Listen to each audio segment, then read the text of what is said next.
Vijayanagara channel ವೀಕ್ಷಕರಿಗೆ ನಮಸ್ಕಾರ. ನಾನು ಭುವನಶ್ರೀ ನವೀನ್ ಕುಮಾರ್. ಈಗ ವಾರ್ತೆಗಳ ಮುಖ್ಯಾಂಶಗಳು.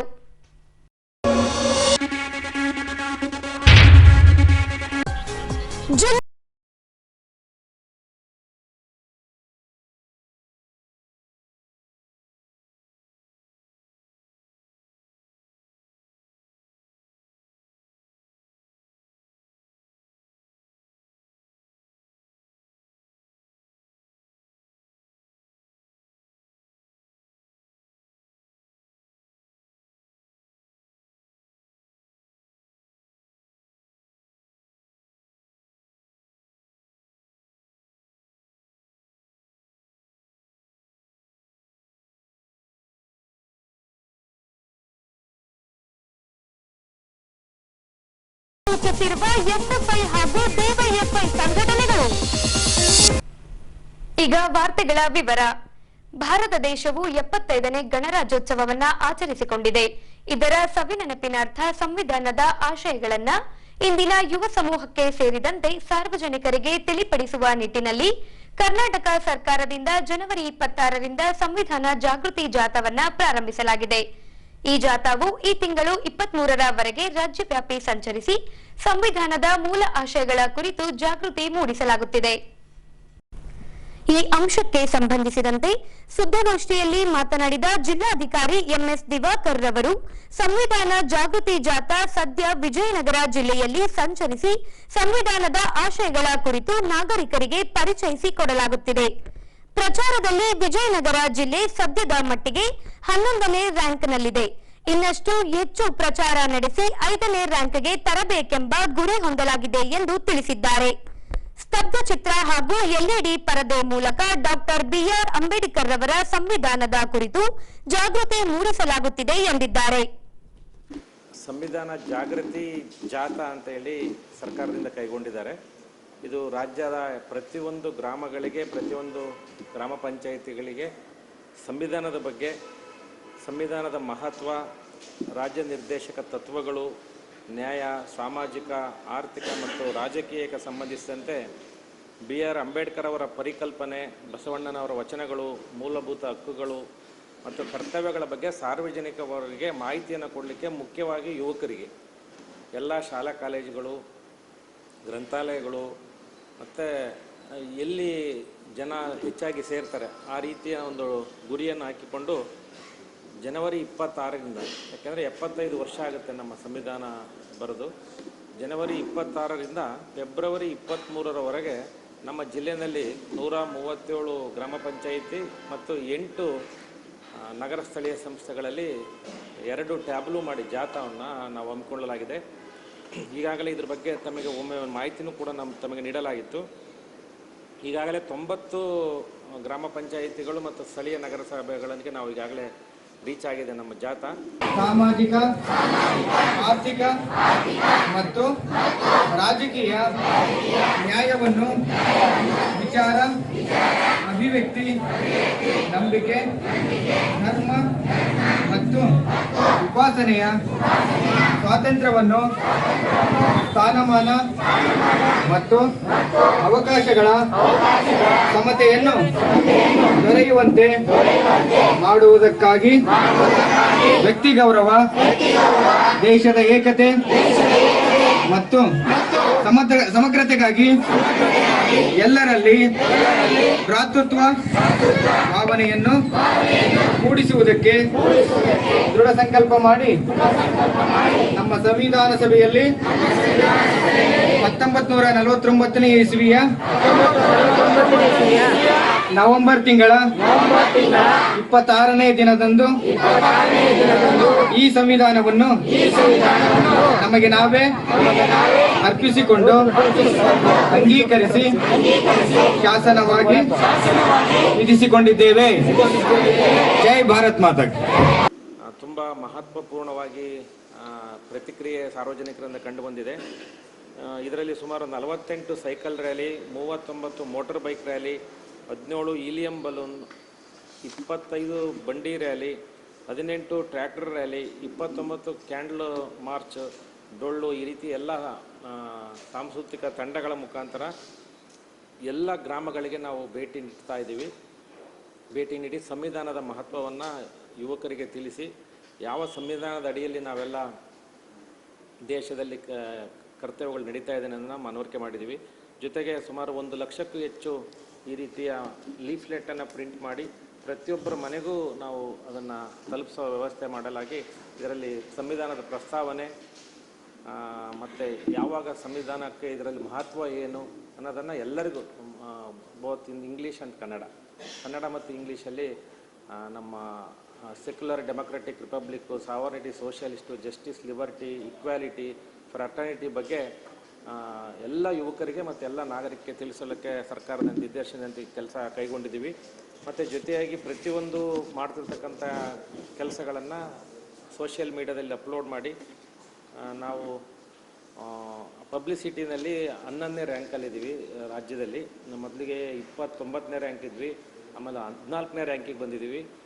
ನಿನ್ನೆಯ ನಮ್ಮ ಮೆರಿಟ್ ಪ್ರಕಾರ 11ನೇ ರ್ಯಾಂಕ್ ಇದ್ವಿ. ನಾವು ಅದನ್ನು ಟಾಪ್ 5 ರ್ಯಾಂಕ್ ತರಲೇಬೇಕು ಅಂತೇಳಿ ಒಂದು ನಿರ್ಧಾರ ಮಾಡಿಕೊಂಡು ಇದನ್ನು ಹೆಚ್ಚಿಗೆ ಪ್ರಚಾರವನ್ನು ಮಾಡ್ತಾಯಿದ್ವಿ. ಉದ್ದೇಶ ಇಷ್ಟೇ, ಸಂವಿಧಾನದ ಮಹತ್ವವನ್ನು ನಾವು ಮತ್ತೆ ಪುನರ್ ನಿರ್ಮಾಣ ಮಾಡಬೇಕು ಜಿಲ್ಲೆಯಲ್ಲಿ, ರಾಜ್ಯದಲ್ಲಿ ಅಂತೇಳಿ.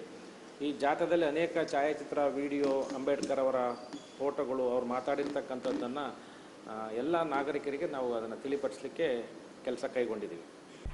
ಹೊಸಪೇಟೆಯ ಜಂಬುನಾಥ ರಸ್ತೆ ಕೃಷ್ಣ ಮಠದ ಬಳಿ 7 ಕೋಟಿಗೂ ಅಧಿಕ ಮೊತ್ತದಲ್ಲಿ ಸಾಧ್ಯ ವಿಶೇಷ ಚೇತನ ಮಕ್ಕಳ ವಸತಿ ಶಾಲೆ ಹಾಗೂ ವೃತ್ತಿ ತರಬೇತಿ ಕೇಂದ್ರದ ನೂತನ ಕಟ್ಟಡವನ್ನ ನಿರ್ಮಿಸಲಾಗುತ್ತಿದೆ. ಈ ಹಿನ್ನೆಲೆಯಲ್ಲಿ ಜಿಲ್ಲಾಧಿಕಾರಿ ಎಂಎಸ್ ದಿವಾಕರ್ ಅವರಿಂದ ಭೂಮಿ ಪೂಜೆ ನಡೆಸಲಾಗಿದೆ. ಹೌದು, 21,600 ಸ್ಕ್ವೇರ್ ಫೀಟ್ ಪ್ರದೇಶದಲ್ಲಿ ಬರೋಬ್ಬರಿ 7 ಕೋಟಿಗೂ ಅಧಿಕ ಮೊತ್ತದಲ್ಲಿ ಸಾಧ್ಯ ವಿಶೇಷ ಚೇತನ ಮಕ್ಕಳ ವಸತಿ ಶಾಲೆ ಹಾಗೂ ವೃತ್ತಿ ತರಬೇತಿ ಕೇಂದ್ರದ ನೂತನ ಕಟ್ಟಡವನ್ನ ನಿರ್ಮಿಸಲಾಗುತ್ತಿದೆ. ಈ ಭಾಗವಾಗಿ ಜಿಲ್ಲಾಧಿಕಾರಿ ಎಂಎಸ್ ದಿವಾಕರ್ ಅವರು ಸಸಿಗೆ ನೀರೆರೆಯುವ ಮೂಲಕ ಭೂಮಿ ಪೂಜೆ ನೆರವೇರಿಸಿದ್ದು, ನಂತರ ಸಾಧ್ಯ ಟ್ರಸ್ಟ್ನ ವ್ಯವಸ್ಥಾಪಕಿ ಸಂಸ್ಥಾಪಕರಾದ ಆರತಿರವರು ಸಾಧ್ಯ ವಿಶೇಷ ಚೇತನ ಮಕ್ಕಳ ವಸತಿ ಶಾಲೆಯ ಉಗಮ ಸಾಧನೆ ಕುರಿತು ಪರಿಚಯಿಸುತ್ತಾ ನೂತನ ಕಟ್ಟಡ ನಿರ್ಮಿಸಲು ದೇಣಿಗೆ ನೀಡಿದ್ದ ದಾನಿಗಳಿಗೆ ಅಭಿನಂದನೆ ತಿಳಿಸಿದ್ರು. ಸಾಧ್ಯ ತನ್ನ ಕೆಲಸವನ್ನ ನಿಗದಿತ ಗುರಿಯೊಂದಿಗೆ ಸಾಧಿಸುತ್ತಾ ಬಂತು. ಪೋಷಕರ ವಿಶ್ವಾಸವನ್ನ ಗಳಿಸುತ್ತಾ ಅಧಿಕಾರಿಗಳ ಮೆಚ್ಚುಗೆಯನ್ನ ಪಡೆಯುತ್ತಾ ಬಂದ ಸಂಸ್ಥೆ ಇಂದು 195 ವಿಶೇಷ ಮಕ್ಕಳಿಗೆ ತರಬೇತಿಯನ್ನ ನೀಡ್ತಾ ಇದೆ.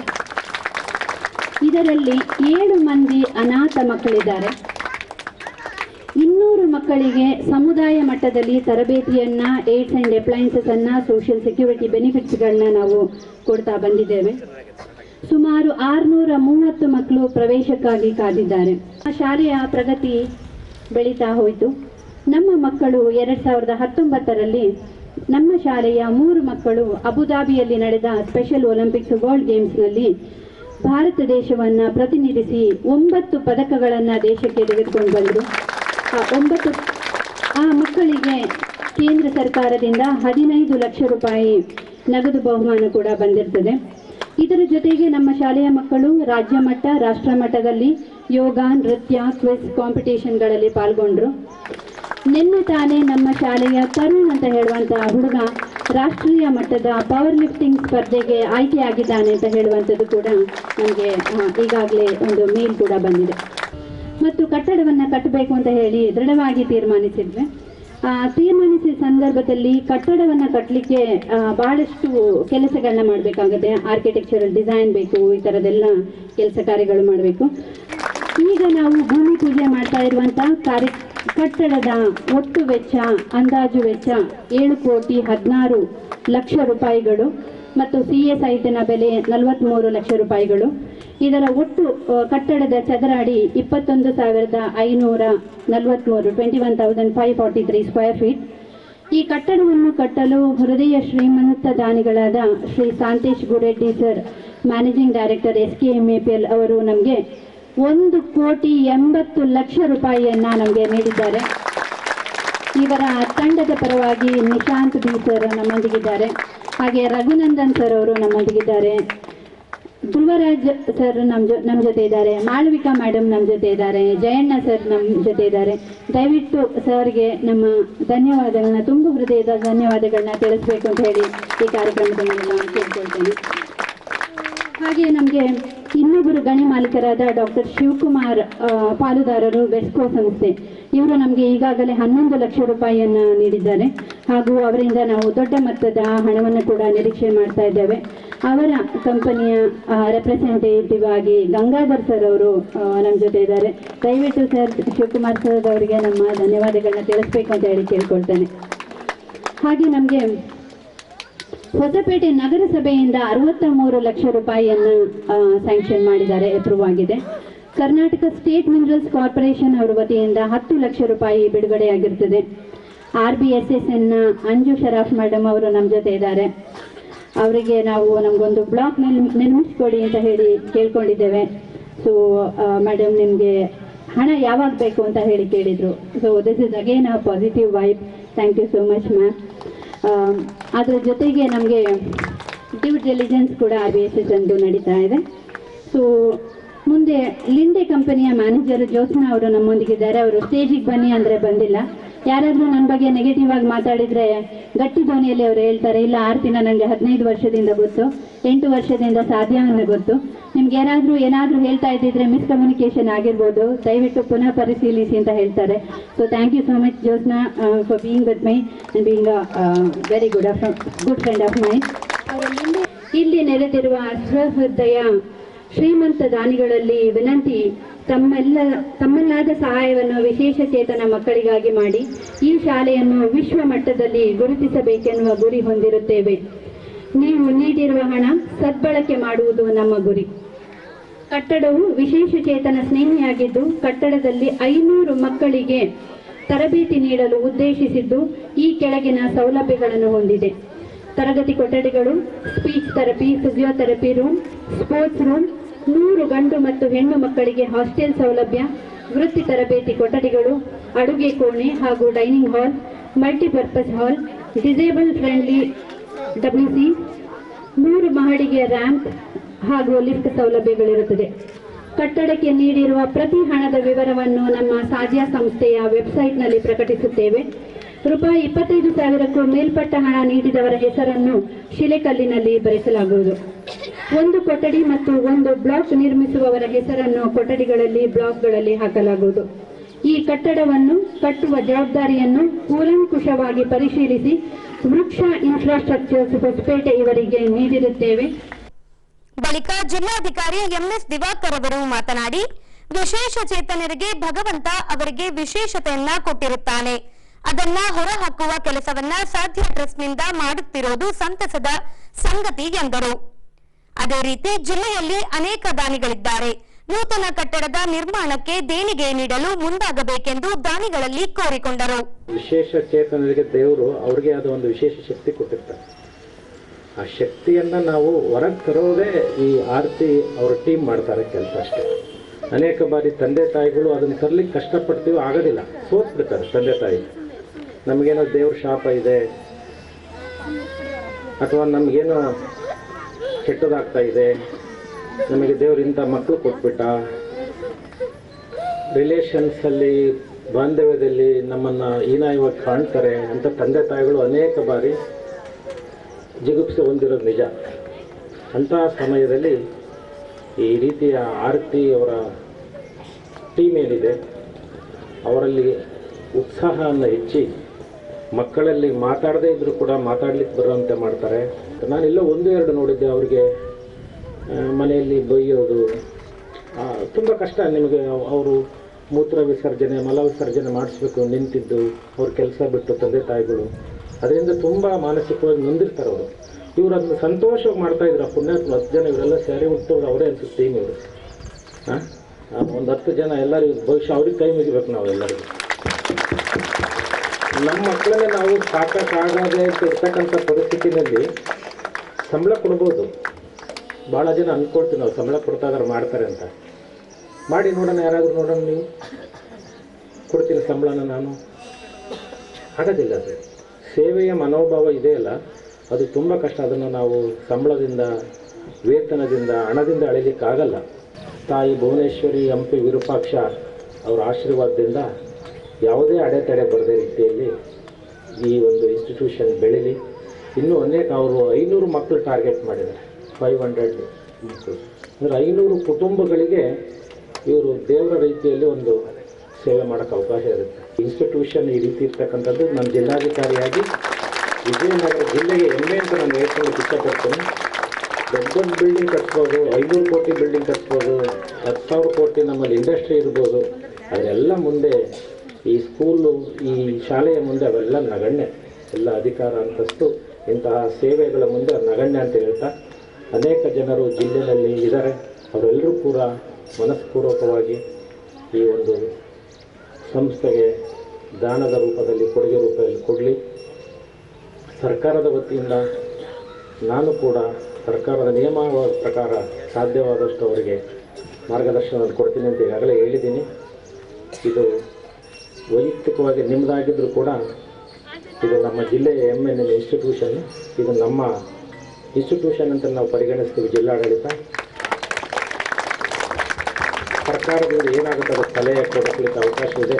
ತಾವು ಯಾರಿಗೇ ಬೇಕಾದರೂ ನನ್ನಿಂದ ಮಾತಾಡ್ಸೋದಿದ್ದರೆ ಯಾವುದೇ ನಾನು ಅವರಿಗೆ ಮಾತಾಡ್ತೀನಿ. ನಿಮ್ಮ ಸೇವೆ ಇದೇ ರೀತಿ ಮುಂದುವರಲಿ. ಅನೇಕ ಕುಟುಂಬಗಳಿಗೆ ತಾವು ಆಸರೆಯಾಗಿದ್ದೀರಿ. ಮಕ್ಕಳನ್ನು ತಮ್ಮ ಮಕ್ಕಳಂತೆ ತಾವು ಬೆಳೆಸ್ತಾ ಇದ್ದೀರಿ. ಲೋಕಸಭಾ ಚುನಾವಣೆ ಸಮೀಪಿಸುತ್ತಿರುವ ಹಿನ್ನೆಲೆಯಲ್ಲಿ ರಾಷ್ಟ್ರೀಯ ಹಾಗೂ ಪ್ರಾದೇಶಿಕ ಪಕ್ಷಗಳು ತಮ್ಮ ತಮ್ಮ ಪಕ್ಷದ ಬಲವರ್ಧನೆ ಹಾಗೂ ಗೆಲ್ಲುವ ಅಭ್ಯರ್ಥಿಗಳ ಹುಡುಕಾಟದಲ್ಲಿ ತೊಡಗಿಸಿಕೊಂಡಿವೆ. ಈ ಹಿನ್ನೆಲೆಯಲ್ಲಿ ಹೊಸಪೇಟೆ ನಗರದಲ್ಲಿ ಬಿಜೆಪಿ ಪಕ್ಷದಿಂದ ಜಿಲ್ಲಾ ಮಟ್ಟದ ಕಾರ್ಯಕಾರಿಣಿ ಸಭೆಯನ್ನ ನಡೆಸಿ ಪಕ್ಷದ ಸಂಘಟನೆಗೆ ಕರೆ ನೀಡಲಾಗಿದೆ. ಹೀಗೆ ಪಟೇಲ್ ನಗರದಲ್ಲಿ ಬಿಜೆಪಿ ಕಚೇರಿಯಲ್ಲಿ ಕೈಗೊಂಡಿದ್ದ ಜಿಲ್ಲಾ ಮಟ್ಟದ ಕಾರ್ಯಕಾರಿಣಿ ಸಭೆಯನ್ನ ಶ್ರೀರಾಮನ ವಿಗ್ರಹಕ್ಕೆ ಹಾಲೆರೆಯುವ ಮೂಲಕ ಚಾಲನೆ ನೀಡಲಾಯಿತು.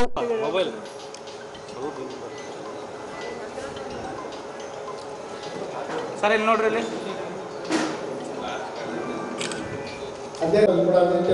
ಇಲ್ಲಿ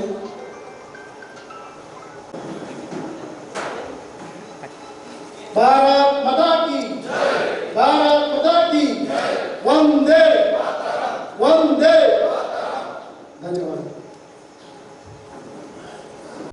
ಈ ವೇಳೆ ಪಕ್ಷದ ಜಿಲ್ಲಾಧ್ಯಕ್ಷ ಚನ್ನಬಸವನಗೌಡರು ಮಾತನಾಡಿ, ಕಳೆದ 7 ವರ್ಷಗಳಿಂದ ಅಖಂಡ ಜಿಲ್ಲೆಯಲ್ಲಿ ಪಕ್ಷವನ್ನ ಬಲಪಡಿಸಿಕೊಂಡು ಬರಲಾಗುತ್ತಿದೆ. ಭಾರತವನ್ನ ವಿಶ್ವಗುರು ಸ್ಥಾನಕ್ಕೆ ಕೊಂಡೊಯ್ಯಬೇಕೆಂಬ ಗುರಿಯನ್ನ ಇರಿಸಿಕೊಂಡಿರುವ ಪ್ರಧಾನಿ ನರೇಂದ್ರ ಮೋದಿರಿಗೆ ನಾವೆಲ್ಲ ಕೈ ಜೋಡಿಸಬೇಕೆಂದು ಕರೆ ನೀಡಿದ್ರು. ಸುಮಾರು 7 ವರ್ಷಗಳ ಕಾಲ ಜಿಲ್ಲೆಯ ನಮ್ಮ ತಂಡ, ಇಡೀ ಅಖಂಡ ಜಿಲ್ಲೆ ಮತ್ತು ವಿಜಯನಗರ ಜಿಲ್ಲೆಯ ತಂಡ ಪ್ರತಿಯೊಂದು ಹಂತದಲ್ಲಿ ಪಕ್ಷ ಕೊಟ್ಟಿರ್ತಕ್ಕಂಥ ಚಟುವಟಿಕೆಗಳನ್ನು, ಪಕ್ಷ ಕೊಟ್ಟಿರ್ತಕ್ಕಂಥ ಕಾರ್ಯಕ್ರಮಗಳನ್ನು ಬಹಳ ಅಚ್ಚುಕಟ್ಟಾಗಿ ನಿರ್ವಹಿಸುವುದರ ಮುಖಾಂತರ ಹಿಂದೆ ನಾವು ಮಿಸ್ ಕಾಲ್ ಕೊಡುವ ಮುಖಾಂತರ ಸದಸ್ಯತ್ವ ಅಭಿಯಾನಗಳು, ಸಾಕಷ್ಟು ಅಭಿಯಾನಗಳನ್ನು ಹಿಂದೆಲ್ಲ ಮಾಡಿದ್ವಿ. ವಿಶೇಷವಾಗಿ ಯಾವಾಗಲೂ ಕರಾವಳಿ ಭಾಗದ ಅಂದರೆ ಮಂಗಳೂರು ಭಾಗದ ಜಿಲ್ಲೆಗಳು ಸಂಘಟನಾ ಚಟುವಟಿಕೆಗಳಲ್ಲಿ ಮುಂದೆ ನಾವು ಫಸ್ಟ್ ಅನ್ನೋ ಒಂದು ಮಾತನ್ನು ಹೇಳ್ತಾ ಇದ್ದೀವಿ. ವಿಶೇಷವಾಗಿ ಇಂದಿನ ಅವಧಿಯಲ್ಲಿ ನಮ್ಮ ಬಳ್ಳಾರಿ ಜಿಲ್ಲೆಯು ಸಹ ಅವತ್ತಿನ ಸಂಘಟನಾ ಚಟುವಟಿಕೆಗಳು 2-3 ಕಾರ್ಯಕ್ರಮಗಳಲ್ಲಿ ಬಳ್ಳಾರಿ ಜಿಲ್ಲೆಯಲ್ಲಿ ಮುಂದೆ ಬಂದಿರತಕ್ಕಂಥದ್ದನ್ನು ಇಡೀ ರಾಜ್ಯದ ರಾಜ್ಯ ಕಾರ್ಯಕಾರಿಣಿಯಲ್ಲಿ ಅವತ್ತು ಹೇಳಿದಂಥ ಸಂದರ್ಭದಲ್ಲಿ ಅವತ್ತು ಎದ್ದು ನಾನು ಸಹ ಹೇಳಿದೆ. ಆ ಕಾರಣ ಒಬ್ಬ ಜಿಲ್ಲೆಯ ಸಂಘಟನಾ ಮುಖ್ಯಸ್ಥ, ಜಿಲ್ಲೆಯ ಅಧ್ಯಕ್ಷನಾಗಿ ಏನು ಮಾಡಲಿಕ್ಕೆ ಸಾಧ್ಯ ಇಲ್ಲ.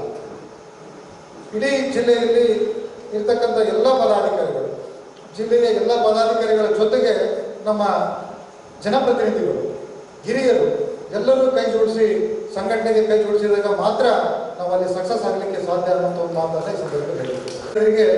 ಲೋಕಸಭಾ ಚುನಾವಣೆ ಇದೆ. ಆ ಚುನಾವಣೆಯನ್ನು ಬಹಳ ಗಂಭೀರವಾಗಿ ತೆಗೆದುಕೊಳ್ಳುವುದರ ಮುಖಾಂತರ, ಯಾಕೆಂದರೆ ವಿರೋಧ ಪಕ್ಷಗಳನ್ನು ಅವರು ಮಾಡ್ತಕ್ಕಂಥ ಅಸ್ತ್ರಗಳು ಅಂದರೆ ಏನು ಗಠಬಂಧನ ಅಂತೇನೆ, ಮಹಾಗಠಬಂಧನ ಅಂತೇನೆ ಹೇಳ್ತೀವಿ. ಒಟ್ಟಾರೆಯಾಗಿ ಅವರೊಂದು ಒಂದೇ ಒಂದು ಉದ್ದೇಶ, ಮೋದಿಜಿಯವರನ್ನು ಅಧಿಕಾರದಿಂದ ದೂರ ಇಡಬೇಕು, ಈ ರಾಷ್ಟ್ರದಲ್ಲಿ ಈ ದೇಶದಲ್ಲಿ ನಾವು ಅಧಿಕಾರ ಮಾಡಬೇಕು ಅನ್ನೋಂಥ ಒಂದೇ ಒಂದು ಅಜೆಂಡಾ. ಅವರ ಅಜೆಂಡಾ ಇರೋದು ಒಂದೇ. ಆದರೆ ನಮ್ಮ ಅಜೆಂಡಾ ಅದಲ್ಲ. ಬರುವಂಥ ಪೀಳಿಗೆ, ನಮ್ಮ ಮುಂದಿನ ಪೀಳಿಗೆ ಇದೆಯಲ್ಲ, ಮುಂದಿನ ಪೀಳಿಗೆಗೆ ಭದ್ರತೆಯನ್ನು ಒದಗಿಸಬೇಕು.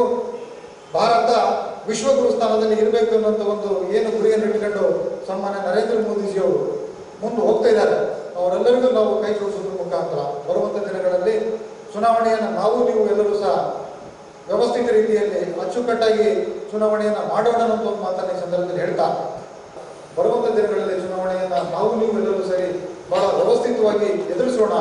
ಮತ್ತೊಮ್ಮೆ ನರೇಂದ್ರ ಮೋದಿಜಿಯವರನ್ನ ಈ ದೇಶದ ಪ್ರಧಾನಮಂತ್ರಿಯನ್ನಾಗಿ ಮಾಡುವುದರ ಮುಖಾಂತರ ಈ ಭಾರತವನ್ನ ವಿಶ್ವಗುರು ಸ್ಥಾನದಲ್ಲಿ ಒಯ್ತಕ್ಕಂಥ ನರೇಂದ್ರ ಮೋದಿಜಿಯವರ ಕನಸೇನಿದೆ ಆ ಕನಸಿಗೆ ನಾವು ನೀವೆಲ್ಲರೂ ಕೈ ಜೋಡಿಸೋಣ ಅನ್ನೋ ಒಂದು ಮಾತನ್ನ ಈ ಸಂದರ್ಭದಲ್ಲಿ ಹೇಳ್ತಾ, ಇಂದಿನ ಅವಧಿಯಲ್ಲಿ ನನ್ನ ಜೊತೆಗೆ ಸಹಕಾರ ನೀಡಿರ್ತಕ್ಕಂಥ ನನ್ನೆಲ್ಲ ಪದಾಧಿಕಾರಿ ಬಂಧುಗಳಿಗೆ ಮತ್ತು ಹೊಸದಾಗಿ ನನ್ನ ತಂಡಕ್ಕೆ ಸೇರ್ಪಡೆ ಆಗಿರ್ತಕ್ಕಂಥ ಎಲ್ಲ ನನ್ನ ಪದಾಧಿಕಾರಿಗಳಿಗೆ ಮತ್ತು ವೇದಿಕೆ ಮೇಲೆ ಇರ್ತಕ್ಕಂಥ ಹಿರಿಯರಿಗೆಲ್ಲರಿಗೂ ನಾನು ಮತ್ತೊಮ್ಮೆ ಧನ್ಯವಾದಗಳನ್ನು ಈ ಸಂದರ್ಭದಲ್ಲಿ ಹೇಳ್ತಾ ನಾನು ನನ್ನ ಮಾತುಗಳನ್ನು ಮುಗಿಸ್ತಾ ಇದ್ದೀನಿ. ನಮಸ್ಕಾರ. ಬಳಿಕ ವಿಧಾನಸಭೆ ಮುಖ್ಯ ಸಚೇತಕ ದೊಡ್ಡನಗೌಡ ಪಾಟೀಲ್ ರವರು ಮಾತನಾಡಿ, ರಾಜ್ಯದ ಕಾಂಗ್ರೆಸ್ ಸರ್ಕಾರದ ವಿರುದ್ಧ ಕಾಂಗ್ರೆಸ್ ಶಾಸಕರೇ ಅಸಮಾಧಾನ ಹೊಂದಿದ್ದಾರೆ. ಬಿಜೆಪಿ ಶಾಸಕರಿಗಷ್ಟೇ ಅಲ್ಲ, ಕಾಂಗ್ರೆಸ್ ಶಾಸಕರಿಗೂ ಒಂದೇ ₹1 ಅನುದಾನವನ್ನು ನೀಡಿಲ್ಲ. ಲೋಕಸಭಾ ಚುನಾವಣೆ ಪ್ರಚಾರದ ವೇಳೆ ಬಿಜೆಪಿಗೆ ಇದುವೇ ದೊಡ್ಡ ಅಸ್ತ್ರವಾಗಬೇಕು. ಗ್ಯಾರಂಟಿ ನೀಡಿದ ಕಾರಣ ಅದೇ ಗುಂಗಿನಲ್ಲಿ ಕಾಂಗ್ರೆಸ್ ಪಕ್ಷದವರು ಇದ್ದಾರೆ. ಆದರೆ ಅದು ನಿಜವಲ್ಲ.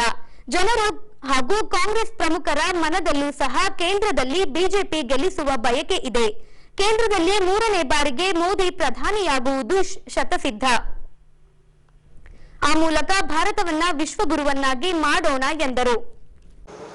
ಏನು ಬೇರೆ ಬೇರೆ ಕಾರ್ಯಕ್ರಮ ಕೊಟ್ಟಿದ್ದು ಅವೆಲ್ಲವೂ ಕೂಡ ಈಗಾಗಲೇ ಪ್ರಾರಂಭವಾಗಿದೆ ಅಂತ ನಾನು ಭಾವಿಸ್ತೇನೆ. ಬಹುದೊಡ್ಡ ಒಂದು ಯುದ್ಧವನ್ನು ನಾವು ಗೆಲ್ಲಬೇಕಾಗಿದೆ. ಮುಂಬರುವ ದಿನಮಾನಗಳಲ್ಲಿ ಲೋಕಸಭೆ ಚುನಾವಣೆ ಈಗಾಗಲೇ ಇಡೀ ದೇಶಾದ್ಯಂತ ಭಾರತೀಯ ಜನತಾ ಪಕ್ಷದ ಪರವಾಗಿರ್ತಕ್ಕಂಥ ಅಲ್ಲೇ ಈಗಾಗಲೇ ಪ್ರಾರಂಭ ಆಗಿದೆ. ಅದ್ರ ಜೊತೆಗೆ ಮತ್ತೊಮ್ಮೆ ಮೋದಿ ಅಂತಕ್ಕಂಥದ್ದನ್ನು ಎಲ್ಲರೂ ಕೂಡ ಹೇಳ್ತಾ ಇದ್ದಾರೆ. ಬರೀ ಮೋದಿಜಿಯವರ ಆ ಗಾಳಿ ಅಥವಾ ಅವರ ಒಂದು ನಾಮಬಲ ನಮಗಷ್ಟೇ ಸಾಕೆ ಅಂತಕ್ಕಂಥ ಪ್ರಶ್ನೆ ನಮ್ಮ ಎದುರುಗಡೆ ಬಂತು.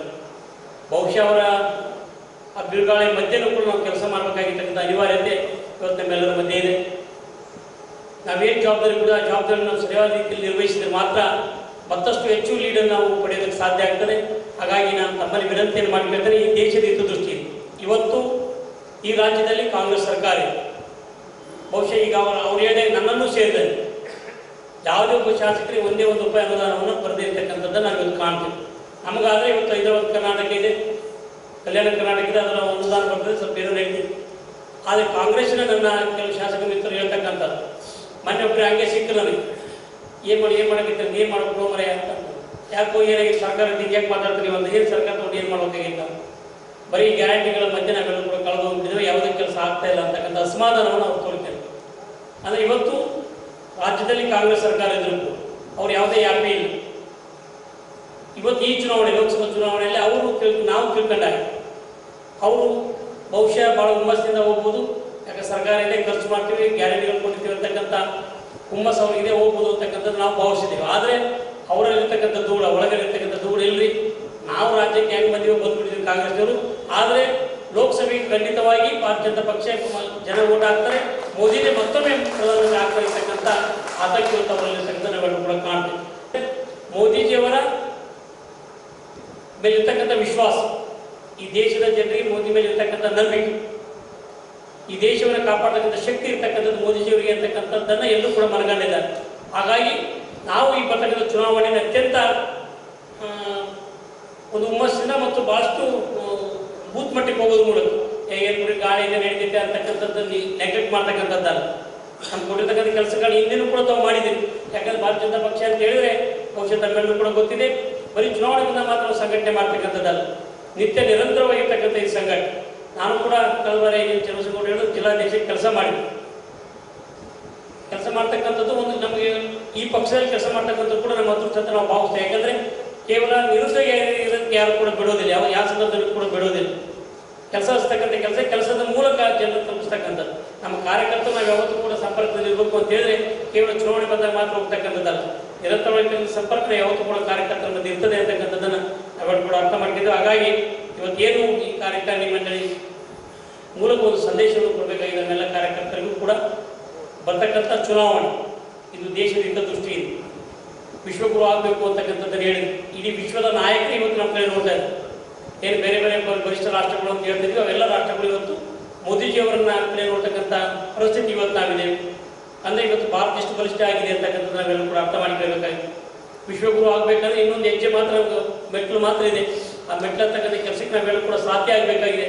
ಆ ಒಂದು ಹಿನ್ನೆಲೆ ಒಳಗಡೆ ವಿಜಯನಗರ ಮಧ್ಯದ ಕೂಡ ಸಂಘಟನಾತ್ಮಕವಾಗಿರ್ತಕ್ಕಂಥ ಒಂದು ಜಿಲ್ಲೆ, ಬಳ್ಳಾರಿ ಅಖಂಡವಾಗಿರ್ತಕ್ಕಂಥ ಬಳ್ಳಾರಿ ಜಿಲ್ಲೆ ಮಧ್ಯದ ಕೂಡ ಬಿಜೆಪಿಗೆ ಒಂದು ಭದ್ರ ನೆಲೆಯನ್ನು ಒದಗಿಸಿಕೊಟ್ಟಿರ್ತಕ್ಕಂಥ ಈ ಜಿಲ್ಲೆ ಇವತ್ತು ವಿಜಯನಗರ ಜಿಲ್ಲೆ ಆಗಿದೆ. ಇಲ್ಲೂ ಕೂಡ ಏನು ಆ ಒಂದು ಒಗ್ಗಟ್ಟನ್ನು ಪ್ರದರ್ಶನ ಮಾಡ್ತಕ್ಕಂಥ ಕೆಲಸ ನಾವೆಲ್ಲರೂ ಕೂಡ ಮಾಡಬೇಕಾಗಿದೆ. ಆ ಮೂಲಕ ಮತ್ತೊಮ್ಮೆ ಮೋದಿಜಿ ಅವರು ಗೆಲ್ಲಿಸ್ತಕ್ಕಂಥ ಕೆಲಸ ಮಾಡಬೇಕು. ಈಗ ನಿಧನ ವಾರ್ತೆ. ಎಸ್ಎಫ್ಐನ ಕೇಂದ್ರ ಸಮಿತಿಯ ಸದಸ್ಯ ಹಾಗೂ ಡಿವೈಎಫ್ಐನ ಮುಖಂಡನಾಗಿ ವಿದ್ಯಾರ್ಥಿಗಳ ಹಾಗೂ ಸಾರ್ವಜನಿಕರ ಕುಂದುಕೊರತೆಗಳ ನಿವಾರಣೆಗಾಗಿ ಹೋರಾಟ ನಡೆಸುವ ಮೂಲಕ ನ್ಯಾಯ ದೊರಕಿಸಿಕೊಡುತ್ತಿದ್ದ 50 ವರ್ಷದ ರಮೇಶ್ ರವರು ಕಿಡ್ನಿ ವೈಫಲ್ಯದಿಂದ ಬಳಲಿ ದಿನಾಂಕ 13ರಂದು ಸ್ವನಿವಾಸದಲ್ಲಿ ಸಾವಿಗೀಡಾಗಿದ್ದಾರೆ. ಎಸ್ಎಫ್ಐ, ಡಿವೈಎಫ್ಐ, ಪ್ರಾಂತ ರೈತ ಸಂಘ, ಅಂಗನವಾಡಿ ಕಾರ್ಮಿಕರ ಸಂಘಟನೆ ಸೇರಿದಂತೆ ಸಿಪಿಐಎಂ ಪಕ್ಷದ ಮುಖಂಡರು ಮೃತರ ಆತ್ಮಕ್ಕೆ ಶಾಂತಿ ಕೋರಿ ಭಾವಪೂರ್ಣ ಶ್ರದ್ಧಾಂಜಲಿ ಅರ್ಪಿಸಿ ಮೃತರ ಕುಟುಂಬಕ್ಕೆ ಭಗವಂತ ದುಃಖ ಭರಿಸುವ ಶಕ್ತಿ ನೀಡಲೆಂದು ಪ್ರಾರ್ಥಿಸಿದ್ದಾರೆ. ಈಗ ಪೊಲೀಸ್ ಪ್ರಕಟಣೆ. ಎಷ್ಟೇ ಹಳೆಯ ಬಂಗಾರವಿರ್ಲಿ, ಪಾಲಿಶ್ ಮಾಡಿದ ಮೇಲೆ ಹೊಚ್ಚ ಹೊಸದೇ ರೀತಿಯಲ್ಲಿ ಕಾಣ್ತದೆ ತಾಯಿ, ನೋಡಿ.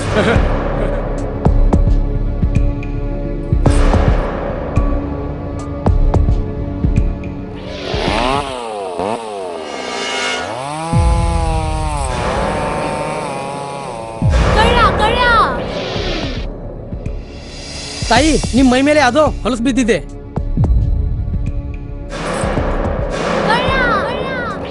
ಇಲ್ಲಿ ತಾಯಿ, ನಾನು ಪೊಲೀಸ್. ಅಲ್ಲಿ ಮುಂದೆ ದಾರಿಲಿ ದೊಡ್ಡ ಗಲಾಟೆ ಆಗಿದೆ, ಮತ್ ನೀವು ಇಷ್ಟೆಲ್ಲ ಒಡವೆ ಹಾಕೊಂಡು ತಿರುಗಾಡ್ತಾ ಇದ್ದೀರಾ. ಈ ಒಡವೆಗಳನ್ನ ಈ ವಸ್ತ್ರದಲ್ಲಿ ಕಟ್ಟಿ ಪರ್ಸ್ನಲ್ಲಿ ಇಡಿ. ಹಾಕಿ ಪರ್ಸ್ನಲ್ಲಿ ಇಡೋಣ. ಅಲ್ಲೇ ಮುಂದ್ಗಡೆ ಆಗಿದೆ. ಇದು ತಗೊಳ್ಳಿ ತಾಯಿ, ನಾನು ಬರ್ತೀನಿ. ಈ ಕಡೆಯಿಂದ ಹೋಗಿ.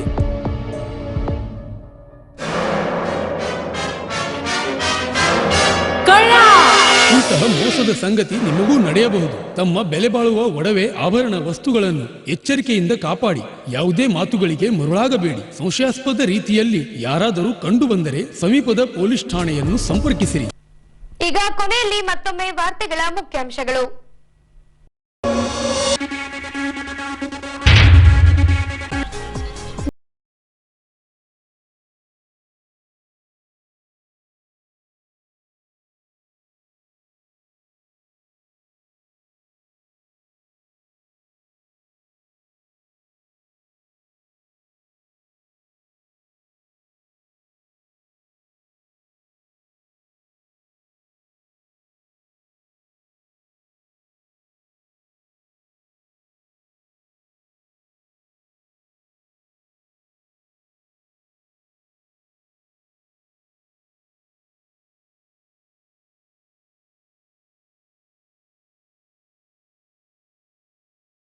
ಸಂತಾಪ ಸೂಚಿಸಿರುವ ಎಸ್ಎಫ್ಐ ಹಾಗೂ ಡಿವೈಎಫ್ಐ ಸಂಘಟನೆಗಳು.